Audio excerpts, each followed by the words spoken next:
So welcome to Giant Tutorials. It is Giant online class for physics, chemistry, maths. So we are in the chapter laws of motion, physics, class 11. We are in the video number 6 तक पढ़ चुके हैं. पिछला video देख चुके होंगे, friction के बारे में समझा दिए. एक क्वेश्चन और बना के दिखाते हैं, ध्यान से सुनिए.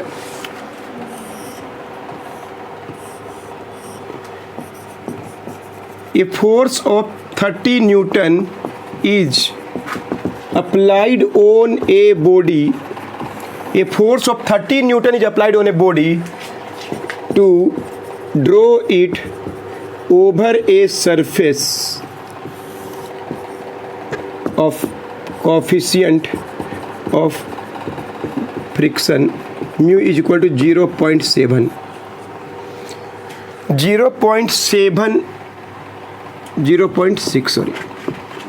0.6 म्यू है, कोफिशिएंट ऑफ फ्रिक्शन है. A force of 30 newton is applied on a body of to draw it over a surface of coefficient of friction 0.6. Find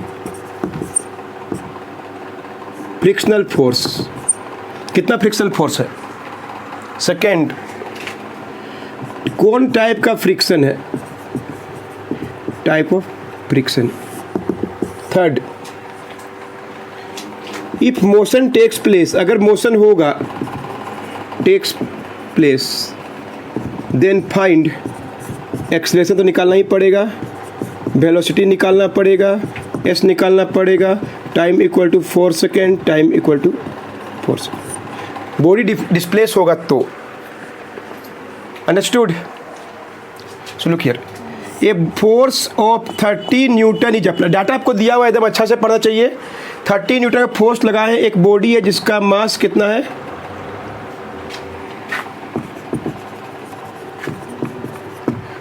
2 kg. Mass 2 kg over a surface whose coefficient of friction दिया हुआ है कितना? 0.6. कल पढ़ चुके हैं, पिछला video देख चुके होंगे, तभी अटेंड कर रहे होंगे. बस इतना ही डाटा दिया हुआ है. फर्स्ट क्वेश्चन, फ्रिक्शनल फोर्स कितना होगा? क्या होता है फार्मूला? म्यू आर, या क्या लिख सकते हैं हम लोग? Mu M G. म्यू कितना है इसमें? 0.6. एम कितना है? 2. जी का वैल्यू 10 मान ले रहे हैं हम लोग, ठीक है. 9.8 भी कर सकते हैं. तो कितना हो गया? 12 Newton force. Frictional force is 12 Newton force. Is it clear? Frictional force का वैल्यू कम है, अप्लाइड फोर्स का वैल्यू ज़्यादा है. तो किस तरह का फ्रिक्शन है? फ्रिक्शन इज काइनेटिक, यू में से डायनामिक है कि नहीं? काइनेटिक और डायनामिक फ्रिक्शन इज देयर. तो what is the resultant force? Body will be in motion और नॉट? बॉडी क्या आएगा? मोशन में आएगा कि नहीं आएगा? ज़्यादा लगा रहे हैं, और रोकने वाला फोर्स कितना है हम लोग निकाले हैं? 12 न्यूटन. क्लियर है? 12 न्यूटन का फोर्स हम लोग लगा रहे हैं. तो रिजल्टेंट फोर्स कितना हो जाएगा? रिजल्टेंट फोर्स किसके लिए? मोशन प्रोड्यूस करने के लिए रिजल्टेंट फोर्स कितना हो जाएगा? रिजल्टेंट फोर्स फॉर मोशन क्या होगा? F इक्वल टू, बताइए, 30 लगा रहे हैं, 12 रोक रहा है, लिख दें 80 newton. Resultant force is given by applied force minus क्या? Frictional force. अप्लाइड फोर्स कितना है? 30. फ्रिक्शनल फोर्स कितना है हम लोग का? 12. रोकने वाला force 18 Newton force is the resultant force. इतना फोर्स लग रहा है, इतना ही फोर्स मोशन करने के लिए काफ़ी है. तो फर्स्ट क्वेश्चन, मोशन तो हो गया, एक्सेलरेशन निकालना है. क्या होता है? F equal to m a होता है. ए का वैल्यू F बाई एम होगा. F कितना निकाले? 18. और मास कितना है? मास कितना? 2 kg. 2 kg का बॉडी है, तो 9 मीटर पर second square is the acceleration. Understood? Acceleration कैसे निकालते हैं पता चल गया. एकदम इजी फार्मूला, कोई नया फार्मूला भी नहीं है. सेकेंड क्वेश्चन इसी में है कि अगर मोशन हो रहा है तो वेलोसिटी क्या होगा? तो v का वैल्यू क्या होगा? u प्लस AT होगा कि नहीं होगा? लेकिन बॉडी का u क्या होगा? जब भी स्टार्ट करेगा, जीरो से ही स्टार्ट करना शुरू करेगा. कोई बॉडी में अगर रखा हुआ बॉडी में फोर्स लगा रहे हैं, तो फोर्स जैसे ही मोशन करेगा, बॉडी का initial velocity will also be what? 0 every time, plus AT. ए कितना निकाले हम लोग? 9. और t कितना दिया क्वेश्चन है? 4. सो बॉडी का वेलोसिटी क्या होगा? 36 मीटर पर सेकेंड. 36 मीटर पर second. Understood? The velocity of the body after 4 seconds it will become 36 metre पर सेकेंड. एंड थर्ड क्वेश्चन क्या है? सी, एस कितना होगा, कौन सा यूज करेंगे, s equal to u t plus half a t square. U का वैल्यू क्या है 0, टी हाफ का वैल्यू क्या निकला 9 और टाइम का वैल्यू क्या दिए 4 का स्क्वायर, हाफ इंटू 9 इंटू 16, 9 8 जगह काट दे रहे हैं, 2 8 जगह कट जगह 72 मीटर। नोट कर लीजिए, नोट कर लीजिए। इसी क्वेश्चन में एक और देखिए, if 10 Newton force is applied on a body of mass 2 kg, 2 kg का बॉडी में सिर्फ 10 न्यूटन का फोर्स लगाते तो क्या होता, तो फ्रिक्शनल फोर्स ज़्यादा हो जाता, फ्रिक्शनल फोर्स ज़्यादा हो जाता तो ये फ्रिक्शन हो जाता क्या, स्टैटिक। अंडरस्टूड। अगर हम लोग का लगाया गया फोर्स कम है, फ्रिक्शनल फोर्स ज़्यादा है, हम लोग 10 ही लगाए हैं मान लीजिए, तो क्या हो जाएगा, बॉडी विल बी इन क्या, rest, body will be in rest, the friction will be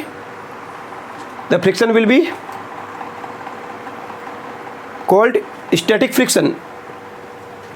resultant force इसमें क्या हो रहा है, रिजल्टेंट फोर्स इसमें नहीं होगा, क्यों नहीं होगा, बिकॉज हम लोग का बॉडी मोशन में नहीं, रेस्ट में ही है। तो ऐसा क्वेश्चन में ये सब डाटा पूछेगा तो सबका आंसर ए का वैल्यू भी 0 होगा, बी का वैल्यू भी 0 होगा और एस का वैल्यू भी 0। No motion, no acceleration, no velocity, no displacement. Is it clear, note कर लीजिए इसको भी।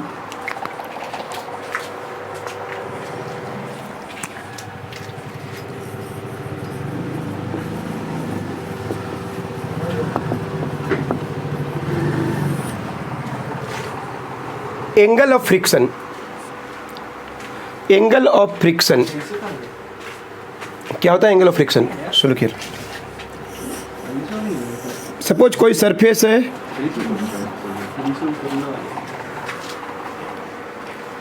कोई सरफेस है, कोई बॉडी को रखे हैं, ठीक है, नीचे की ओर क्या काम करता है, वेट mg सबको पता है, ऊपर की ओर एक फोर्स काम करता है, उसको क्या बोलते हैं, नॉर्मल रिएक्शन। एक applied force, frictional force just opposite होगा, frictional force is just opposite, frictional force will be just opposite, the weight mg will act towards centre of the earth, ये for it is called free body diagram. 4 को force काम कर रहा है यहाँ पे, r is the normal reaction, fa is the applied force, ff is the frictional force, such diagram is called free body diagram. Force को बताना है कि 4 को फोर्स यहाँ पे काम कर रहा है, तो बताइए आर और F A resultant force, R और एफ ए का रिजल्टेंट कौन बताएगा, ये भी फोर्स है, ये भी फोर्स है, देख रहे हैं 90 डिग्री है यहाँ पे, तो इन दोनों का फोर्स किधर बताएगा, इधर की ओर एक रिजल्टेंट ड्रॉ कर दिए, रिजल्टेंट और हम लोग का नॉर्मल रिएक्शन आर और एफ ए का रिजल्टेंट डायरेक्शन किधर की ओर होगा, इधर की ओर होगा। जितना बड़ा एंगल बनेगा उस एंगल को बोलते हैं हम लोग एंगल ऑफ फ्रिक्शन बोलते हैं। अंडरस्टूड। फिर सुनिए, R is the normal reaction, weight क्या है mg, नीचे की ओर वेट mg काम कर रहा है, F A is the applied force, F is the frictional force.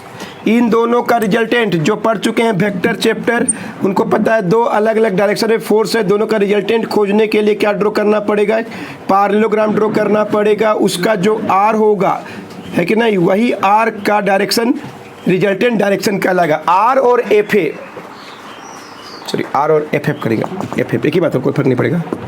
R और एफ एफ, अप्लाइड फोर्स उधर है, फ्रिक्शनल फोर्स इधर है, आर और एफ एफ के बीच का, आर और एफ एफ के बीच का रिजल्टेंट एंगल कौन है, सॉरी रिजल्टेंट कौन है, आर डेस, आर डेस और आर के बीच का एंगल को हम लोग लेमडा बोलते हैं या एंगल ऑफ फ्रिक्शन बोलते हैं। अंडरस्टूड। इसका डिस्कस करेंगे, ध्यान सुनिएगा। The angle made by resultant of R and F F, resultant R मतलब क्या है, नॉर्मल रिएक्शन, एफ एफ क्या है, फ्रिक्शनल फोर्स, उनका resultant, the angle made by resultant of क्या, आर एंड क्या, F F, R and F F का resultant, the angle made by resultant of R and F F with किसके साथ, इसका नाम क्या है, आर डेस। आर एंड एफ एफ का कौन है, आर डेस। With F F is called, क्या बोलते हैं इसको हम लोग, एंगल ऑफ फ्रिक्शन बोलते हैं। तो नोट की बता रहे हैं, ध्यान सुनिए। The angle made by resultant, resultant खोजिए, किसका रिजल्टेंट, आर और एफ एफ का रिजल्टेंट खोजिए। खोज लिए, कैसे खोजेंगे, पैरेललोग्राम लॉ ऑफ वेक्टर से खोजेंगे। क्लियर है, ये आर का डायरेक्शन है और ये आर डेस का डायरेक्शन है, आर डेस आर और एफ एफ का रिजल्टेंट है। ये दोनों के बीच का एंगल, ये दोनों के बीच का angle is simply called angle of friction, lambda या थीटा बोलते हैं, जो बोलना बोलिए। इसका वैल्यू देखिए कैसे निकालते हैं। इन ट्रायंगल दिख रहा है आप लोगों को 10 लेमडा, एक ट्रायंगल दिख रहा है 10 लेमडा का, बोलिए क्या होगा, 10 लेमडा, ये आर है और ये एफ एफ है, देख लीजिए एफ एफ आर, आर उधर एफ एफ इधर, परपेंडिकुलर बाई क्या होता है, बेस। 10 लेमडा परपेंडिकुलर कितना हम लोग के पास, एफ एफ, और बेस कितना हम लोग का, R. 10 lambda is equal to क्या निकला, F F by R. F F का वैल्यू क्या होता है, म्यू आर बाई आर। तो 10 लेमडा का वैल्यू क्या निकला, म्यू।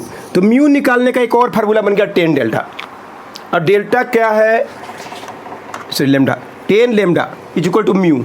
10 लेमडा, ये एफ एफ का डायरेक्शन है और ये आर का डायरेक्शन है। एक ट्राइंगल देखिएगा 10 delta P by B, P क्या है, एफ एफ, जिसका वैल्यू होता है म्यू आर, आर आर कटा, म्यू निकला, 10 lambda is equal to mu, यानी lambda is equal to 10 inverse mu भी बोलते हैं। एक नंबर इधर से भी मिल जाएगा, बोल देगा mu is equal to 1, mu is equal to 1, तो लेमडा का वैल्यू क्या हो सकता है, 10 इनवर्स 1, 10 का 1 मतलब क्या, 45 डिग्री। 10 का 1 कितना 45 डिग्री में होता है, पढ़े होंगे 9th 10th क्लास में एंगल। लेमडा इज द 10 का एंगल है क्या, 10 का एंगल भी बोल सकते हैं, इस तरह से भी निकाल सकते हैं। नोट कीजिए और बता रहे हैं आपको इसी के बारे में। अगर कोई बॉडी इस तरह से, ध्यान सुनिएगा, कोई बॉडी को इस तरह से रखा गया, ध्यान सुनिएगा, एग्जाम का क्वेश्चन है, a body is kept in an inclined plane, ध्यान सुनिएगा, a body is kept in an inclined plane, तब इसका एंगल ऑफ फ्रिक्शन कितना होगा दिखाते हैं आपको। नीचे की ओर बॉडी का क्या काम कर रहा है, वेट।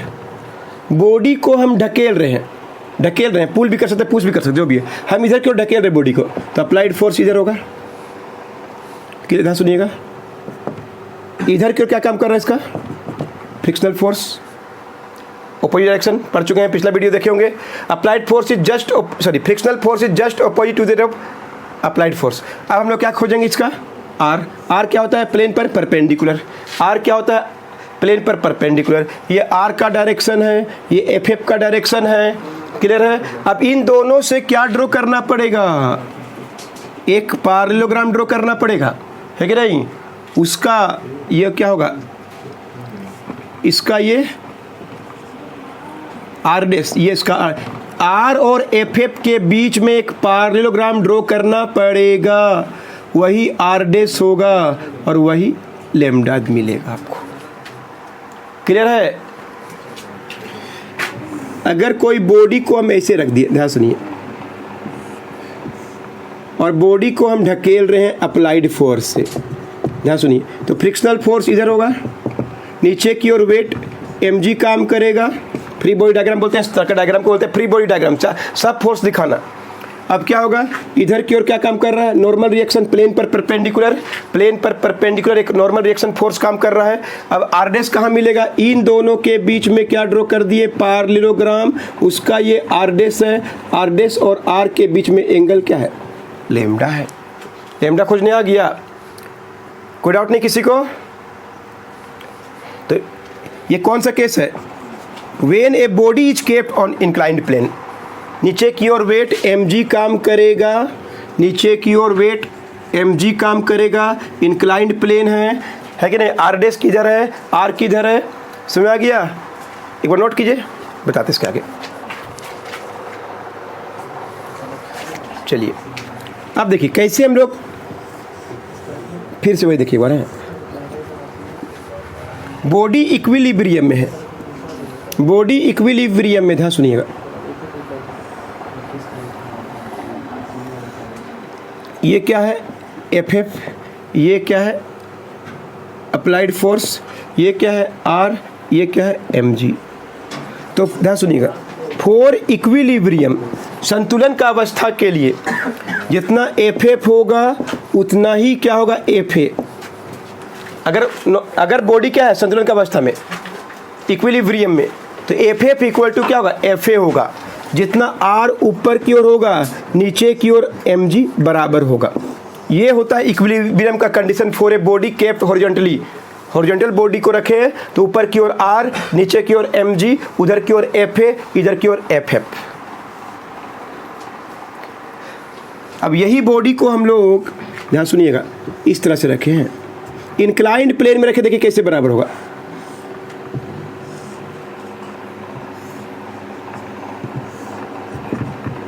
ये है मान लीजिए FA और ये है मान लीजिए बॉडी इधर गिर रहा है FF, ये R है।